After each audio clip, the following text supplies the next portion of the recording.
노스트라다무스 아이오닉 5 유럽 인증 정보 확인 주행거리 다 나왔어요. 가짜 리뷰어들의 V2L 자랑질 무엇이 중요한가? 지금 V2L이 과연 중요한 상황인가? 자, 다시 한번 얘기하지만 여러분, 지금 이 방송은 현대자동차를 까는 방송이 아닙니다. 저는 리뷰어예요. 자동차를 평가하는 뭐 국가 공인 인증 자격증을 갖고 있지는 않지만 수백 대의 차를 수년간 리뷰를 했고, 보통 사람들보다 자동차에 관심이 많고 자동차를 좋아해서 있는 그대로, 그리고 차를 좀 빨리 달리는 걸 좋아하죠. 그리고 과격한 운전을 좋아하고 메커닉적으로 파고 들어가는 걸 좋아합니다. 제가 말하는 게 과학적 어떤 논리적 근거를 베이스로 하진 않죠. 제가 무슨 자동차 공학을 뭐 엄청난 대학교 뭐 카이스트라든가 F3에서 뭐 선수로 활동을 했다든가 이런 건 없어요. 현대자동차를 비하하거나 까기 위한 방송을 하는 게 아님을 여러분들은 반드시 알아줘야 되는 겁니다. 아이오닉 5의 유럽 인증 정보를 확인을 했습니다. 자, 뭐냐면 유럽에서 아이오닉 5 사륜 구동 모델이 계약 판매가 시작이 됐습니다. 그래서 유럽에서 인증을 받았고, 카탈로그와 소비자가 사는 사용 설명서 등등의 옵션 리스트에 주행거리에 관련된 정보가 현재 확인이 되고 있습니다. 어제자 그제자로 유럽에서 오픈이 된 거죠. 독일, 스위스, 프랑스, 영국 등에서 현재 확인이 되는 걸로 알고 있습니다. 자, 2021년 2월 3일, 2월 23일이죠. 지금으로부터 약 3주 전이죠.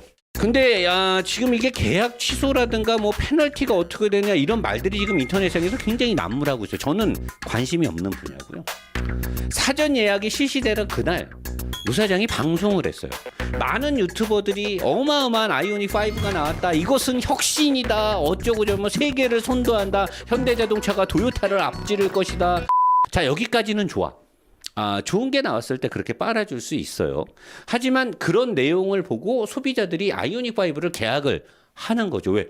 유튜브에 보니까, 인터넷에 보니까 아이오닉 5가 제일 좋은 전기차래. 어마어마하대. 혁신이 들어갔고 세계를 선도할 거고 어쩌고 저쩌고. 그 당시 현대자동차가 뭐를 주도적으로 광고했느냐? EGMP, 엘렉트로닉 글로벌 모듈화 플랫폼이라고 해서 스케이트보드를 중심으로 한 여러 가지 변형이 가능한, 하지만 모든 자동차 제조회사들이 다 지금 이렇게 하고 있는 거죠. 현대만 하는 게 아니고.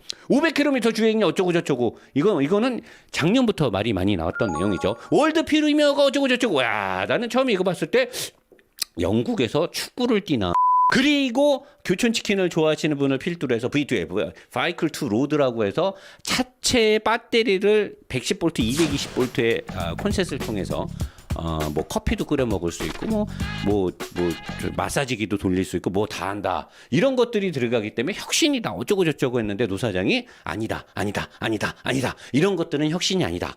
우리가 지금 시대에 필요한 전기차는 첫 번째가 안정하고, 그 다음에 뭐라 그랬어요? OTA, 오버 더 에어 프로그래밍이라고 해서 프로그램 업데이트. 그 다음에 자율주행. 이거 굉장히 중요하고, 그 다음에 안정화가 돼 있는 배터리의 주행거리가 중요하다. 나는 이 주행거리가 세 번째로 되게 중요하다는 강조했어요. 첫 번째가 자율주행에 대한 방대한 프로그램. 그 다음에 OTA, ECU, 메인 컨트롤 유니트가 되게 중요하다. 근데 현대자동차는 이 두 개는 아예 말이 없었어요. 자율주행과 OTA 관련해서는 아예 말이 없고, 안전한 배터리를 기반으로 한 주행거리에 대해서 500km를 주행한다 어쩐다 나오는데, 내가 그 당시에 이걸 뭐라 그랬냐. 이게 유럽 기준의 WLTP의 유럽 기준의 주행거리의 확률이 높다. 우리나라에서 이렇게 못 갈 것이다. 근데 하필이면 사전 예약 당일날 소비자들에게 광고했던 내용과는 다르게 현대자동차의 내부 자료에 EWD의 이준의 실주행 가능 거리는 410에서 430km를 간다라는 게 일부 유튜버와 일부 언론에서 확인이 됐어요. 그래서 제가 자차 다시 방송을 했어요. 야, 현대에서 자체적으로 실험한 거에서 410에서 430을 간단다. 근데 그게 이륜이래, 이륜. 그러면은 500km 간다고 작년에 막 현대에서 떠들고 이 GMP를 가지고 이렇게 했던 건 뭐냐. 이거는 거짓말은 아니야. 왜? 유럽 기준인 WLTP를 기준으로 현대에서 안내를 했으니까. 근데 이게 말이 안 되는 게 유럽 기준으로는 우리나라에서 차량 카탈로그라든가 인증서에 표시를 못하게 돼 있어요. 차는 우리나라에서 팔고 우리나라 소비자들한테 광고하는데 유럽 기준으로 주행거리를 광고를 한다? 이거는 뭔가 말이 안 맞는 거죠. 자, 쉽게 말해서 유럽 기준이 뭐냐? 100km를 간다. 배터리를 가지고 만약에 20kW 아워의 배터리를 가지고 100km를 간다. 이게 유럽이야. 그러면 우리나라는 잘 가야 85km를 가는 거예요. 우리나라는 사계절에다가 약간 빡시게 연비 측정, 전비 측정에 대한 기준을 갖기 때문에 유럽은 최적의 상황에서 쭉 갈 수 있는 거리를 전비로 잡아주는 거고 우리나라는 올라운드 플레이를 기준으로 실질적인 주행 거리를 잡는 거란 말이에요. 우리나라의 측정 기준이 더 빡시고 좋은 거죠. 일반 소비자들한테. 같은 배터리로 유럽에서 테스트를 하게 되면 쭉 항속을 걸고 가기 때문에 100km. 그 다음에 이제 사계절에 대한 적용 범위도 다르기 때문에. 근데 우리나라는 85km를 가는 거야. 자, 그러면 500km라고 광고를 했는데 이게 알고 봤더니 거짓말은 아니에요. 현대는 거짓말을 한 건 아니에요. WLTP 기준으로 얘네가 한 거니까. 근데 우리나라에서 이거 막 광고를 할 때 이 GMP의 500km의 월드 프리미어의 V12로 사람들이 이 차를 살 때 막 광고가 놀러 다니고 뭐하고 하면 대부분의 사람들은 이제 4WD를 살 생각을 하고 있는데 그러면 일반인들은 사륜을 내가 샀을 때 500km를 간다라고 생각할 수밖에 없어요. 그죠? 그건 이제 뭐 소비자가 더 덜 알아보고 자기 혼자만의 결정이니까 뭐라고 할 수 없어. 근데 이게 410km에서 430km를 이륜이 가는 게 현대자동차의 내부 실험 결과인 거예요. 내부 실험 결과. 외부에서 누군가가 공정하게 테스트를 한 게 아니고 현대에서. 그래서 이때 노 사장이 뭐라 그랬어요?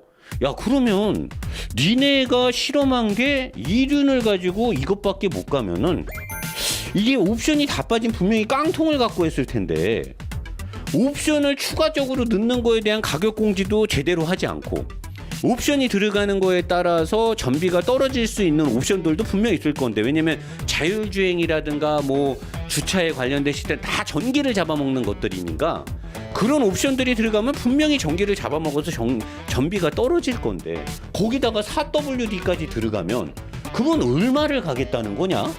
너네 잘 가면은 350, 진짜 잘 가면 한 370km 정도 가겠구나. 야, 지금 테슬라는 유럽 기준 WLTP에서 600km를 상회하는 주행거리에 우리나라에서도 509km인가 500km를 넘는 인증 결과를 발표를 했는데 니네 만약에 똑같은 사륜을 갖고 370km 정도까지밖에 못 가면 무슨 개망신이냐? 그래놓고 혁신을 주장하고 있었냐라고 제가 얘기를 했어요. 그리고 이제 오늘 유튜버들이나 영상에서는 500km를 어쩌고 저쩌고 주행한다 나오는데 유튜버들도 이 얘기를 하는데 이거는 유럽 기준의 주행 환경에 갈 수 있는 거리고요. 보도자료에 보면 우리나라 기준치로 체크를 하게 되면 410km에서 430km까지를 갈 수 있다라고 그게 표시가 돼 있더라고요. 근데 그게 롱레인지 그 72.5인가 뭐 73.5인가 그 큰 배터리가 들어간 거에 2륜 구동일 때 4륜 구동을에다가 옵션을 추가적으로 많이 넣을 확률이 높아요. 그리고 좀 편하게 막 밟고 어쩌고 탄다라고 하면 제가 봤을 때는 3XX 이거보다 무조건 적게 나온다는 거잖아요. 4륜이 들어가고 성능이 높아지니까. 그러면 제가 봤을 때 만약에 이랬을 때 300 뭐 한 20에서 뭐 50 언저리에서 왔다리 갔다리 주행거리 나온다라고 하면은 근데 이 당시에는 제가 예상으로 얘기를 한 거죠. 노 사장의 예상으로는 이렇게 될 확률이 높다라고 제가 예상을 했어요. 그리고 나서 일주일이 좀 지나고 나서 환경부가 자꾸만 국민들이 또는 여론에서 도대체 왜 아이오닉5의 실주행 거리를 오픈 안 하냐? 왜 환경부 너네 인증도 안 받은 차를 계약하게 냅두냐? 현대자동차 너네 왜 인증도 안 받고 차를 파냐? 인증 결과 내놔라. 다른 회사들처럼 인증받은 공인인증서를 내놔라. 여기서 공인인증서는 돈을 송금할 자 그랬더니 3월 5일 날 환경부가 아이오닉5를 어제자로 4일자로 환경인증을 완료했다. 그래서 환경인증서를 발급을 했다. 그래서 내가 또 방송을 했어 이날. 근데 문제는 뭐냐. 환경부에서 아이오닉5에 대해서 공인된 인증을 해서 환경인증서를 발급을 했는데 그러면 여기에는 이제 주행거리가 나와요. 우리나라 기관에서 테스트한 실측 주행 거리가 나오는 거지. 실측 주행 거리. 근데 환경부가 뭐라 그랬냐? 인증 성적서는 영업 비밀이라 밝힐 수 없다. 현대자동차 내부에서 확인을 해라. 자, 노 사장은 최초 2월 23일 날 350에서 370km 정도 갈 거를 예상을 했단 말이에요. 자, 근데 유럽에서 아이오닉 5를 현재 살려면 카다로그하고 아이오닉에 관련된 모든 재원을 이게 확인할 수가 있어요. 여기 보시면 분홍색으로 친 거에 몇 킬로라고 나오는지 한번 보세요. 여러분들. 4WD를 현재 유럽에서 판매하고 있는데 4WD가 유럽에서 옵션 어느 정도 들어간 모델을 사면 4WD가 이 유럽의 표준 실측 주행거리가 430km예요. 옵션 좀 들어가고 4WD가. 그러면 우리나라로 하면은 85%를 적용하면 몇이냐? 365km를 가는 거예요. 우리나라에서는 아이오닉 5의 사륜 모델은 365km. 노 사장이 그때 처음에 몇 킬로 갈 거라 그랬죠? 350에서 370km 가면 잘 갈 것이다. 딱 맞아 떨어지죠? 365km. 노 사장이 파고들었던 그 부분, 뚜둥 실구매가 가장 많을 것 같은 4WD의 실차량 정보, 코나 EV 화재 문제점 등을 보완하려면 배터리의 안전 마진을 여유 있게 둬야 하고 한국의 주행거리 인증 정보를 오픈해야 한다. 하지만 이 당시 오픈은 안 했죠. 그리고 옵션 가격, 옵션의 무게 등 경쟁 모델과의 현실적인 비교, 그리고 OTA 오버 더 드랍, 오버 더 에어 프로그래밍의 적용 시기. 왜냐, 이거는 차후의 중고차 값을 결정하는데 엄청나게 큰 영향을 줘요. 자, 오버 더 에어를 통해서 ECU의 컨트롤 유니티의 모든 프로그래밍이 업데이트가 된다라고 하면 현재 테슬라처럼 내가 3년 전에 산 전기차가 지금 새로 나오는 전기차들에 비해 많이 성능이 떨어지고 기능이 떨어져. 근데 테슬라는 소프트웨어를 업데이트를 해요. ECU 프로그램 등등에서 모든 거, 브레이크 제어 기술이라든가 매니지먼트 시스템이라든가 자율주행 같은 정보들을 업데이트를 할 수가 있어요. 그럼 현재 나오는 차하고 내 차의 성능을 비슷하게 맞출 수가 있어. 하드웨어가 떨어진다? 돈을 추가해서 메인 소프트웨어 기판을 바꿔줘요. 프로그램 ECU 판넬을 바꿔줘. 그러면 나는 디자인은 3년 전 거일지 모르지만 현재 나오는 전기차들과 동등한 수준으로 나의 차의 성능이 업그레이드가 돼. 그러면 중고차 값이 크게 폭락하지 않겠죠. 온실 속의 화초처럼 경쟁 없이 차를 쉽게 팔게 해주면 기술 개발에 도태될 수밖에 없겠죠. 나태해지고. 치열한 경쟁의 현장에서 피 터지는 경쟁을 하면서 기술 개발을 하고 뼈를 깎는 살이 뜯기고 뼈를 깎는 고통을 감수하면서 마진율을 줄이고 이렇게 하면서 기술 개발과 내구성 등등에 투자를 해야 이런 시대에 살아남을 거 아닙니까? 어제자 오늘자 폭스바겐이 배터리 데이에 맞먹는 파워데이를 선언했습니다.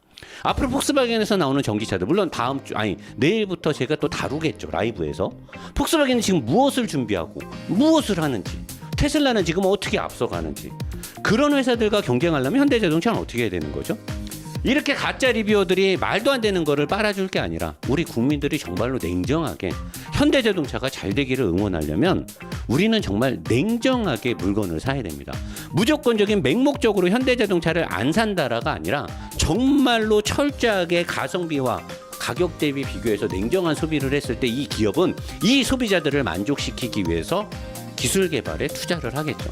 땅을 사거나 엄한 짓을 안 하고 문제가 생겼을 때 미국에서 한 것처럼 보상 책임과 소비자를 위한 어떤 정책, 그다음 리콜, 현실적인 보상 등을 하면서 소비자들한테 살아남는 기업이 되겠죠. 제가 바라는 건 그거예요. 현대자동차가 정말 강해지게끔 우리 소비자들이 정말로 이제는 냉정하게 차량을 구매해야 되지 않나. 그게 제가 가고자 하는 리뷰의 방향성입니다.